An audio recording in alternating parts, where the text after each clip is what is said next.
యాక్చువల్గా ఏంటంటే పర్మిషన్ అడిగితే ఇవ్వలేదంట. ఇవ్వకపోవడం వల్ల ఈయన పబ్లిక్ చేయడం వల్ల జనాలు ఒక్కసారి తోపులాట అవ్వడం వల్ల ఇలా జరిగిందనేసి అనుకుంటున్నామండి. మరి ఇది రాజకీయము ఇదే అనేది మామూలు ఇది అనేది మనకైతే తెలియదు.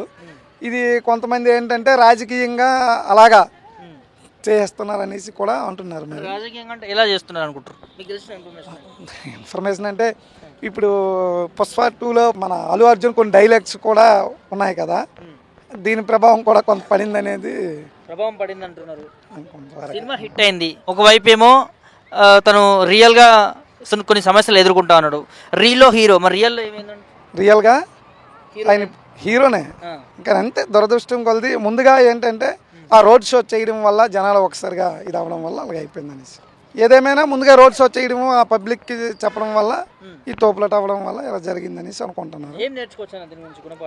గుణపాఠం అంటే ఇలా చేయకూడదు, ఇలా చేస్తే ఇలా మరి తప్పదు. ఛాన్సాలు సహజంగా చూస్తూ ఉంటాం కదా, ఏ హీరో అయినా బెనిఫిట్ షోకి ముందుగానే ఆడావిడిగా వెళ్తూ ఉంటారు, రోడ్ షో చేసుకుంటూ వెళ్తూ ఉంటారు. సో అల్లు అర్జున్ ఒకరే కాదు, చాలా మంది చేస్తూ ఉంటారు కదా. కానీ పెద్ద హీరో కదా, అందుకోసమనే ఇంకా జనాలు ఎక్కువ అవడం వల్ల ఈ బౌన్సర్లకు కూడా కొంచెం గట్టిగా తొగడం వల్ల ఇలా జరిగింది అనేది అనుకుంటున్నాను.